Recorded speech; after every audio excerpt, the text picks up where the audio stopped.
जय Malhar news चॅनलच्या सर्व प्रेक्षकांना सपना चौधरीचा नमस्कार।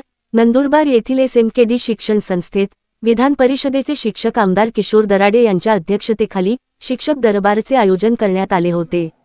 नंदुरबार येथील SMKD शिक्षण संस्थेत 30 जानेवारी 2025 रोजी सकाळी 10 वाजता धुळे व दुपारी 3 वाजता नंदुरबार येथे जिल्ह्यातील मुख्याध्यापक, शिक्षकेतर यांच्या विविध विषयांवर चर्चा करण्यासाठी शिक्षक दरबाराचे आयोजन करण्यात आले होते। सदर शिक्षक दरबार हा आमदार किशोर दराडे यांच्या अध्यक्षतेखाली घेण्यात आला। या शिक्षक दरबारात नंदुरबार जिल्हा परिषदेचे माध्यमिक व प्राथमिक शिक्षण विभागाचे उपशिक्षण अधिकारी प्रवीण अहिरे व वंदना वळवी, लेखाधिकारी प्रवीण देवरे, शिक्षण खाते धुळे नंदुरबार व अधीक्षक वेतन व भविष्य निर्वाह निधी पथक प्राथमिक माध्यमिक धुळे नंदुरबार उपस्थित होते। विषय पत्रिकेनुसार शिक्षक दरबार सभेत विषय घेण्यात आले। यावेळी आज झालेल्या शिक्षक दरबार सभेत नंदुरबार जिल्ह्यातील आदिवासी विकास प्रकल्प शिक्षण विभाग, माध्यमिक खाजगी शिक्षण संस्था, जिल्हा परिषद शिक्षण विभाग यातील शिक्षक कर्मचारी, मुख्याध्यापक यांनी आपल्या समस्या मांडल्या। तसेच शिक्षकांच्या संघटनांचे पदाधिकारी यांनी देखील समस्या व तक्रारी दाखल केल्यात। तर बऱ्याचशा सेवानिवृत्त शिक्षकांसह संघटनेच्या पदाधिकाऱ्यांनी जिल्हा परिषदेचे शिक्षण विभागाचे अधिकारी त्यांच्या कार्यप्रणालीबद्दल तीव्र नाराजी व्यक्त केली। त्याचप्रमाणे शिक्षकांच्या सेवानिवृत्ती वेतन, GPF, DCPS, जुनी पेन्शन योजना, शालांत तायडी, अनुकंपा आदेश संदर्भात फरक बिल, रजा रोखीकरणचे बिले, एक स्तर तसेच शिक्षकांच्या धर्मातील अनेक प्रलंबित असे विविध प्रश्न आमदार किशोर दराडे यांच्यासमोर उपस्थित केले व सर्व प्रश्नांवर अधिकाऱ्यांच्या माध्यमातून त्यावर उपाययोजना तसेच सोडवण्यातही आल्याचे निदर्शनास आले। तर कालांतराने भविष्यात प्रलंबित प्रश्न देखील निकाली लागणार असल्याची माहिती यावेळी शिक्षक परिषदेचे अध्यक्ष आमदार किशोर दराडे यांना सांगितले। सपना चौधरी, जय मल्हार न्यूज, नंदुरबार। तेही बिल 8 वर्ष दिलं साहेब आणि मला न्याय मिळाला नाही। तर मला असं म्हणायचं शिक्षक दरबारी मला सर्व न्यायालयाने न्याय दिला आहे। तर प्रशासकीय अधिकारी नेमून माझा पगार आणि माझ्या शिक्षकांच्या शाळेचे सर्व पगार तुमच्या अधिकाराने टाकण्यात यावा, मला हा न्याय मिळायचा आहे। बस मला एवढं म्हणायचं। विषय आता असा आहे की न्यायालयाने जर आदेशित केलेला आहे, जर संस्था किंवा संबंधित मुख्याध्यापक त्यांच्या यामध्ये या संबंधित शिक्षकाचं नाव टाकून तो पगार तुम्ही आता करायला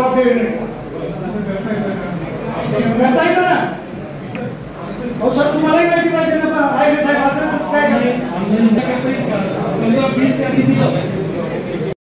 काय दोनदा सुनावणी लावलेली आहे, ते दोघेही गैरहजर राहिले। आता तिसऱ्यांदा एकदा पुन्हा चान्स देऊ तर नाही आले तर एकतर्फी निर्णय घेऊन कारवाईसाठी आपण प्रस्ताव करू। जर 6 वर्ष दरबारी घ्यायची गरज नाही का तुम्हाला काय यापुढे या बिगर शिक्षक काही बोलणार नसलं, काही चर्चा होणार नसलं तर त्या दरबारात अर्थ काय म्हणायचं का? धुळ्याला आम्ही दरबार चालू केला म्हणजे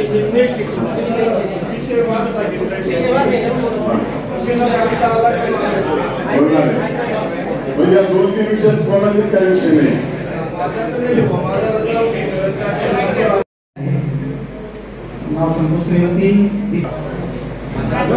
खाजगी प्राथमिक श्रीमती सर्टिफिका सुरेश चौधरी शिक्षण सेविकेच्या तुमच्याकडे प्रस्ताव आलेला आहे। साधारणतः 12/4/23 पासून आपल्याकडे कर्मचारी नागपूर कोर्टामध्ये गेले। नागपूर कोर्टाचा आदेश मिळाला की यांना पण रजा रोखीकरण द्या, परंतु अद्याप आदिवासी विकास विभागाने म्हणजे आमचं ऑफिस नाशिकला आहे, त्यांनी अजून काही कारवाई केलेली नाही।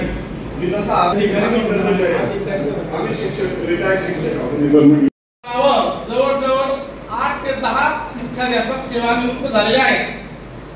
रजा रोखीकरणच्या संदर्भात आम्ही प्रस्ताव दाखल केला होता, परंतु आमचा प्रस्ताव स्वीकारलेला नाही। या संदर्भात वेतन अधीक्षक साहेबांनी आम्हाला सांगावं की आम्हाला लागू आहे की नाही। ज्युनियर कॉलेजमध्ये जवळजवळ 16 वर्ष विना अनुदानित सेवा दिलेली आहे आणि त्याच्यानंतर जेव्हा अनुदान आलं 20% आणि 40%, तर फक्त 3 ते 4 वर्ष फक्त 20% आणि 40%चं पेमेंट म्हणजे पगार घेतला फक्त। आणि आता 3 जून पासून माझं रिटायरमेंट झालेलं आहे। तर आता आम्हाला 20% किंवा 40% किंवा 60% मधून जे शिक्षक रिटायर्ड होत आहेत, तर अशा शिक्षकांसाठी पेन्शनची काही सुविधा सरकारने किंवा दराडे साहेबांनी तिथं त्यांच्या माध्यमातून आम्हाला उपलब्ध व्हावी अशी मी त्यांना विनंती करते. सर माझा अप्रूव्हल 2004 चे आहे. हो मग 2005 चा आलंच नाही तर आणि मला असंही म्हणणं आहे की 100% मधून जो माझ्या शिक्षणाला सुद्धा तो मिळावा की वेळ असेल तरी थोडा संभ्रम होता. त्याशी मागच्या दरवाला त्याच्यावर झाली होती. याशी पाटील साहेब शंकरराव स्वरूपाचं त्याच्यामध्ये आरोप आहे. या बाबत आपण सुनावणी घेतली का? हो 2दा घेतली. मग सर सुनावणी घेऊन याच्यामध्ये सरळ आक्षेप आहे की आम्हाला प्रत्येक गोष्टीचे पैसे मागितले जातात. त्यांनी मला सांगितलं पण सर डायरेक्ट बोलतात शिक्षण डीवायडी काय करून दिलं आमच्या असं म्हणतात. जर भाषा नाही असेल अधिकाऱ्यांबद्दल डीवायडी आणि तुमच्या त्यांना विचारा की शाळा सुद्धा बंद करून टाकेल मी करेल का नाही? हो करू आपण ते पण सांगितलं शिक्षकांना येत नाही ही मोठी समस्या आपल्याकडे आहे. जर झाला असं तर ती खरंच शाळा बंद झाल्या मला तुम्हाला तेच सांगायचं आहे. तुम्ही एक जिल्ह्याचे सक्षम अधिकारी आहात. तुमच्या पगारात कपात वगैरे झालेली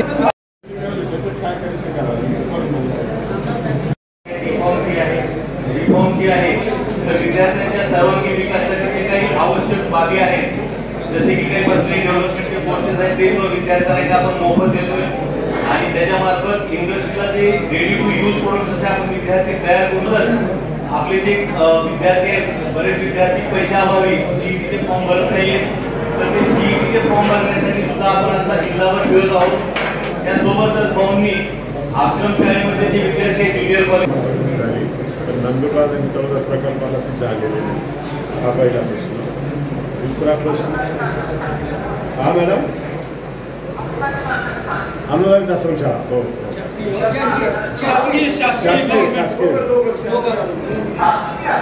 दोन्ही आश्रमशाळा अनुदानित आणि शासकीय ते झालेला नाही. तुमचे सगळे प्रकल्प अधिकारी तिथे हजर असतील.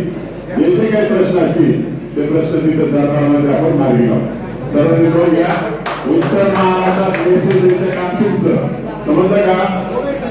कोणी संघाचे पदाधिकारी मिटिंग लावली समजलं का? मुंबईला होणार आहे त्या विषय बरेचसे मागे लागतील. दुसरी गोष्ट आपले पुन्हा स्तरावर काही प्रश्न प्रलंबित असतील तर 13 तारखेला आम्ही तिथे दरबार ठेवला आहे. तर आपण नंदुरबार जिल्ह्यातून किंवा उत्तर महाराष्ट्रातून आपले मित्र सहकारी कोणी असतील त्यांना मेसेज टाका. एक आयुक्तांकडे दरबार ठेवला आहे तिथं संचालकांना काही जर काम असतील तर तेही काम त्या दरबारामध्ये होईल. त्यानंतर आयुक्त लेवलचे जे काही काम असतील त्या दरबारामध्ये होईल. हा एक मेसेज टाकायचा आहे. आदिवासी संदर्भात तुम्हाला सांगितलं का 13 तारखेला 14 तारखेला आपण मीटिंग ठेवली आहे. उत्तर महाराष्ट्राची असणार आहे ती फक्त नंदुरबार शहरापुरती तालुक्यापुरती नसणार आहे. पूर्ण उत्तर महाराष्ट्र जेवढा आदिवासी विभागाच्या जेवढा आश्रमशाळा आहे त्या शासकीय असो किंवा अनुदानित असो अनुदानित असो कोणत्या सगळ्या शासनाचे जे जे काही प्रश्न असतील त्या दरबारामध्ये आपली चर्चा होईल.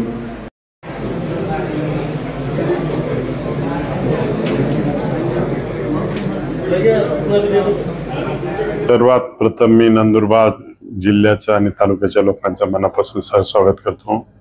शिक्षक दरबार ही कल्पना मी गेल्या 6 वर्षापूर्वीच्या मतदारसंघामध्ये आणलेली.